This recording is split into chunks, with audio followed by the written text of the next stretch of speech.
Before the colonizers arrived with their flags, their guns, and their orders, the colonized had their own way of living with the land. Food was more than something to eat. It was memory. It was medicine. It was ritual and rhythm. It connected generations. The soil wasn't just earth. It was the keeper of family knowledge. Crops like millet, yam, cassava, sorghum, and plantains were more than harvests. They were identity, passed from hand to hand, season to season. When the British, the French, the Germans, the Portuguese, and others came, they saw more than land. They saw value, resources, labor, control, and they quickly realized something crucial. To dominate a people, you don't just need guns. You need to control what they eat, how they grow it, and when they can have it. In East Africa, the British forced African farmers to stop growing food for themselves and instead plant cash crops like cotton. It didn't matter that cotton couldn't be eaten. What mattered to the British was export. Cotton would leave African soil and return as British profit. But the farmers, the children, the elders, they were left with empty stores. Famines followed, and those who resisted the cotton quotas faced beatings, jail, or worse. Still, the British collected their bales. In French West Africa, especially in places like Senegal, the same story unfolded with peanuts. The French turned entire regions into monoculture zones, where only peanuts could be grown. The soil, once rich and diverse, was overused. Local food production dropped. Villages that once had surplus began to rely on expensive imported grains, the very food that came from the hands of those who once grew their own. Food quickly became a tool of punishment and reward. The colonized who obeyed the system were allowed limited access to grain stores. Those who resisted were denied. In many colonies, the land was still technically farmed by Africans, but the harvest no longer belonged to them. In parts of Uganda, colonial administrators would confiscate food to feed European soldiers and settlers. Entire villages had to survive on scraps. The British justified this by calling it requisitioning, but to the colonized, it was theft backed by the rifle. In German East Africa, what is now Tanzania, the colonized were forced to grow cotton under brutal working conditions. Villagers were pulled from their homes and fields and made to farm crops they neither needed nor benefited from. When the Maji Rebellion broke out in 1905, the German response was devastating. In their efforts to crush resistance, German forces burned crops, poisoned wells, and destroyed food storage. The land was not just attacked, it was starved.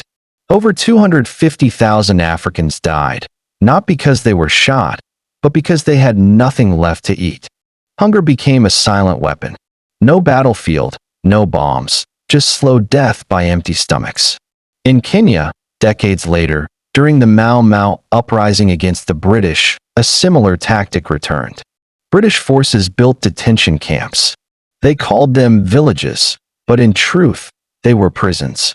Families were locked inside with barely enough food to survive. Farmers were blocked from their land. Anyone caught carrying more than a day or two's worth of food was accused of feeding rebels and could be beaten, arrested, or killed. Food was now evidence. Food was now resistance. In Algeria, under French rule, people fighting for independence were cut off from food supplies. The French knew that hunger weakens not just the body, but the will. So they burned stores, destroyed granaries, and restricted access to farmland. Still, the colonized fought back in quiet ways. Networks of women carried food to freedom fighters in baskets and underclothing. Traders smuggled grains across borders. Families who had little shared what they could. In every act of feeding, there was rebellion. And in the shadows of all this, something more dangerous was happening: the slow erasure of traditional food knowledge. In missionary schools and colonial education systems, children were taught that their food was dirty. Traditional dishes were replaced with imported white bread, canned meats, and margarine. Local grains were called primitive. Generations of colonized children grew up ashamed of their ancestors' recipes. A bowl of porridge or a meal of roasted yam was no longer pride, it was poverty. But not everyone forgot. Even as the colonizers tried to erase food culture, the colonized preserved it in whispers and rituals. In forest edges and hidden gardens, women planted secret plots with traditional seeds, seeds banned by the colonial governments because they were not commercially valuable.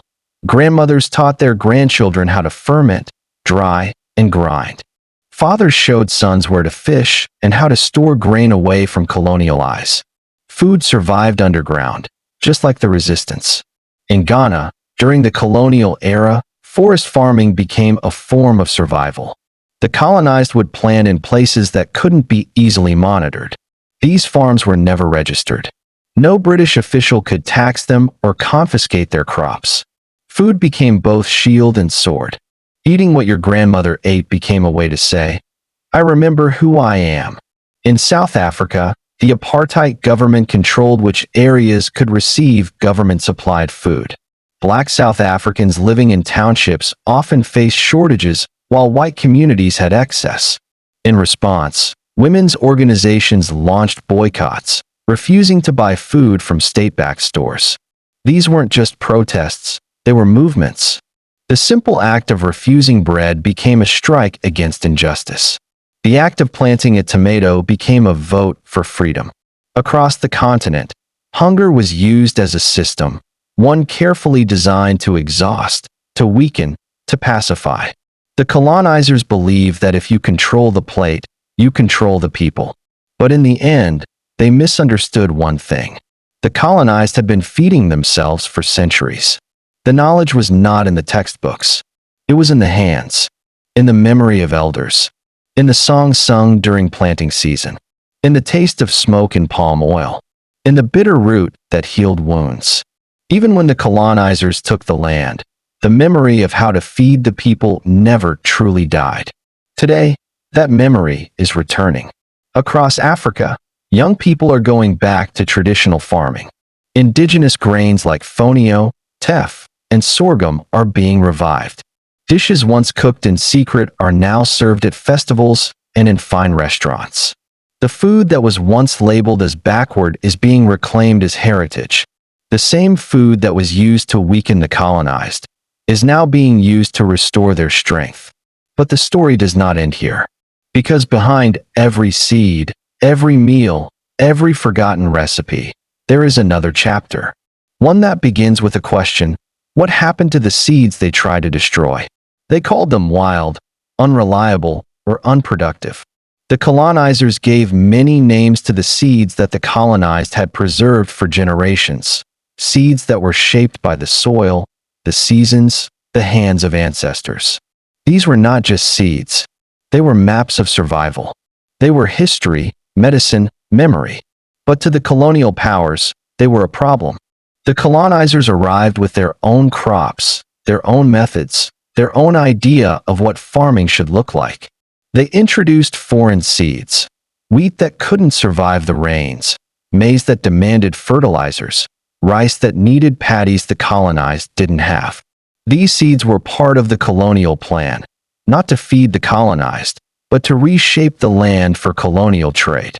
In many regions, the traditional seeds of Africa, drought-resistant, pest-resistant, adaptable, were outlawed or quietly erased. The French in West Africa, the British in East and Southern Africa, and the Portuguese in parts of Central Africa pushed for monoculture. One region, one crop, one export. Cotton, cocoa, coffee, sugarcane, peanuts. These became the new masters of the land. The old seeds had no place in the colonial economy. But the colonized understood what was happening. In villages across Senegal, Mali, and Niger, elders hid their millet seeds in clay jars beneath the earth. In eastern Congo, beans were smuggled between generations, passed like sacred texts. In the highlands of Ethiopia, where teff had been grown for thousands of years, families quietly kept their grains in dried gourds sealed with ash, hidden from colonial officials who wanted to replace them with imported wheat. There were stories of entire villages agreeing to plant only their native crops in secret, even while reporting to colonial agents that they were growing what was demanded. It was silent rebellion. No gunfire, no marching, just seeds in the ground that should not have been there, growing into quiet defiance. The colonizers, meanwhile, partnered with agricultural scientists to improve African farming. But these improvements came with a price. Traditional seed systems were replaced by controlled seed banks, where only certain crops could be accessed, and only with permission. Colonized farmers were told to abandon their own seed-saving methods and buy new ones every season. These new seeds, often hybrids, could not be replanted. Once sown, they died with the harvest. This created a new kind of dependence, hunger not just from famine, but from forgetting. But not everyone forgot. In parts of Zimbabwe and Zambia, seed guardians emerged, women who remembered the old ways and refused to let them die. They collected, dried, exchanged, and protected seeds like treasures. During the liberation struggles, when food was scarce and war had reached the fields, these women would share their stores with fighters in the bush. It was the same old story. Food is weapon, food is hope. As independence movements swept across the continent, one of the first demands made by the newly liberated was for land, and with it, the right to plant their own seeds again. But by then, much had already been lost. Colonial agriculture had stripped the soil, replaced biodiversity with uniformity, and weakened the deep relationship between the colonized and their land. And yet, the seeds still lived. In the 1980s and 1990s, across many African countries, there was a quiet revival. Farmers, frustrated by failing yields from imported crops, began turning back to their roots. In Nigeria, forgotten yam species were rediscovered. In Kenya, farmers revived indigenous vegetables like spider plant and amaranth, once dismissed as weeds by colonial agriculture officers. In South Africa, small communities returned to growing imbila, sorghum, and cowpeas, linking the act of farming to cultural healing. Today, the fight for seeds has taken a new form. Large multinational companies, many of them descended from the same colonial powers, now control patents for seeds. These companies sell genetically modified crops to African farmers, with contracts that forbid them from saving seeds for the next season. It's a new version of the old control. The names have changed. The method hasn't. But the resistance continues. In Burkina Faso, farmers came together to reject genetically modified cotton and return to traditional varieties. In Ethiopia, seed banks are being built not by foreign governments, but by communities. In Ghana, a seed sovereignty movement is growing, not just to protect seeds, but to protect the right of the colonized to feed themselves in their own way. Food, again, becomes more than food. To plant a seed is to remember. To harvest is to resist forgetting. The colonizers tried to starve the colonized not only of food, but of pride, of knowledge, of independence. But the soil remembered, and so did the people. Even now, in the face of climate change, economic hardship, and global markets that push cheap, imported food, the colonized are turning back to their land, their seeds, their knowledge. They are reclaiming not just how to eat, but how to live. And in the quiet spaces, between the first rain and the first shoot, there is a voice that says, "We are still here. We never stopped planting." But the story of food and colonization does not end with the seeds. Because there is another layer to this story, one written in the hands of women, around cooking fires, in quiet kitchens where old songs are sung and old recipes are remembered. What happened in those kitchens when colonial shame crept in? What was lost? What survived? That is the story yet to be told. In the kitchens of the colonized, the war continued, quietly, daily, intimately. After the land was taken, after the seeds were replaced, after the markets were flooded with foreign goods, the colonizers entered the final space of resistance, the home. And at the center of every home was the kitchen. Here, among clay pots, iron pans, and smoky fires, The colonized had kept their history alive. Meals were not just food. They were stories, passed down by repetition, by taste, by touch. No books, no written records, just memory and fire. But the colonizers had a plan for this space too. In mission schools and boarding schools built by colonial governments, young girls from the colonized communities were taught to cook, not their people's food, but the food of Europe. Bread instead of fermented porridge, canned meat instead of smoked fish, tea with white sugar instead of traditional herbal infusions. They were taught that stews made with palm oil were greasy, and that pounding yam was primitive. They were taught to look down on the foods that had fed their ancestors for generations. In this way, the colonizers didn't have to destroy the culture with force. They could simply shame it into silence. Many women returned from these schools unable or unwilling to prepare the food of their own mothers. In towns and cities, colonial influence grew stronger. Western-style bakeries appeared. Restaurants serving French and British dishes were seen as modern. A girl who learned to bake scones and boil cabbage in butter had better chances of employment. The knowledge of cooking native dishes became a mark of poverty, something for the uneducated, the rural, the forgotten. But in the rural corners, beyond the reach of colonial praise and punishment, the kitchens still held their ground. There, the firewood was gathered each morning. The pestle met the mortar with rhythm. The fermented smell of traditional grain dough filled the air. Women sang as they cooked, songs older than the flags flying above government buildings. And even when rice or tinned tomatoes were introduced, they were blended into existing traditions, never fully replacing what was already there. Resistance in these kitchens did not look like speeches or protests. It looked like refusing to throw away bitter leaves, even when foreigners said they were poisonous. It looked like drying okra on rooftops, grinding baobab seeds, using fermented locust beans even when their smell was mocked by outsiders. In some families, the old ways were hidden in plain sight. A stew cooked the modern way would still have a pinch of something ancient, a forgotten spice, a cooking technique, a preparation method not written in any colonial manual. A mother would teach her daughter the new names for things in school, but at home, she would still whisper the old names, the ones the colonizers said were useless. Food became layered, survival on one level, memory on another. Still, the damage was done. With independence came pride, but also confusion. The food served at national events often mimicked European dining. In many countries, being able to afford imported food, canned meat, white bread, foreign rice, became a symbol of success. Meanwhile, the most nutritious, locally grown foods were labeled as poor man's food. A child could grow up knowing how to microwave a European-style meal, but not how to prepare the staple dish of their own people. This was not an accident. It was the long shadow of colonial shame, stretching from government offices to family tables.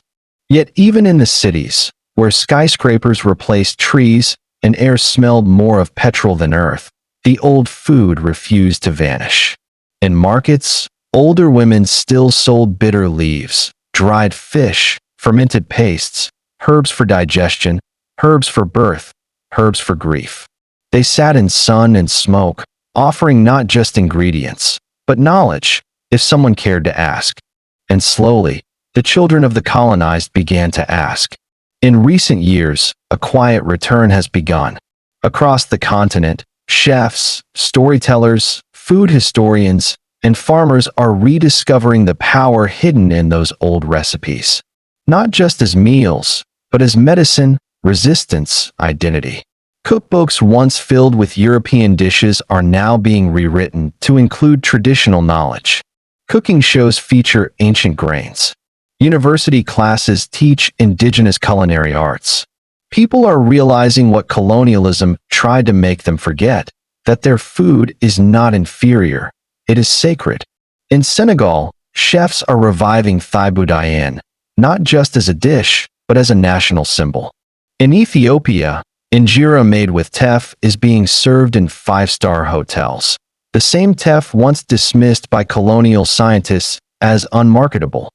In Nigeria, forgotten vegetables like ugu and waterleaf are appearing on modern menus. In Kenya, fermented milk is being studied for its probiotic properties. In South Africa, traditional cooking classes are being taught in urban centers. In Cameroon, palm oil, once demonized, is being defended as a healthy, ancestral fat. But this revival is more than fashion. It is reclamation.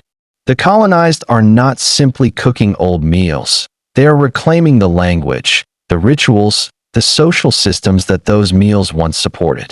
Because in many African societies, to cook is to gather. To eat is to share. To share is to remember who you are. The colonizers wanted to control the land. Then they wanted to control the seed. Then they moved to control the plate. But even they could not erase everything cooked in fire and memory. And so the story of food in the time of colonization is not just one of loss. It is one of survival. It is the story of women who hid seeds, of farmers who disobeyed, of cooks who refused to forget. But even as food is reclaimed, another question rises. The food survived. The knowledge survived. But what about the rituals around it? What happened to the stories told during harvest? The songs sung while pounding yam? The taboos and beliefs that once made eating not just physical, but spiritual? The rituals once woven into food. The stories whispered as dough was kneaded. The songs that timed the stirring of the pot. The silences kept during harvest. Many of those are now faded or lost. Colonization didn't just try to change what the colonized ate. It tried to sever the meaning behind each bite. Meals that once began with libations to the ancestors now begin with rush. Where food was once a gathering, it is now often just fuel. In some places, the sacred meaning of sharing a calabash of fermented milk is no longer taught. The rule that no one eats until the eldest has tasted, forgotten. The belief that certain foods must not be eaten during mourning, that some meals are only for celebrations of birth or of the harvest moon. These have been pushed to the edge of memory, replaced by convenience, or erased by shame. But deep in rural kitchens, at family reunions, and in some of the quiet corners of big cities, these rituals are returning. A grandmother insists on cooking the old way. A grandson watches carefully, not because he's hungry, but because he wants to learn. A young woman opens her food stall, not selling foreign recipes, but the dish her ancestors passed down, refusing to rename it for tourists. The colonizers took many things: land, language, lives. But they did not win. The food remained. The seeds endured. And now, slowly, the spirit inside the food, the rituals, the wisdom, the soul, is rising again. Still, the question remains: can a people fully heal if they no longer remember the stories behind what they eat? What if the real power of food was never just in the taste, but in the tale? Because behind every ingredient there is a truth waiting to be uncovered. And some truths the colonizers never wanted told. If this story moved you, or made you think differently about the food on your plate, make sure to like this video, share it with someone who needs to hear it, and drop a comment below. Tell us, what's one dish from your culture that carries a story? There's so much more to uncover in these untold colonial stories. And trust me, we're just getting started. Subscribe so you don't miss the next one.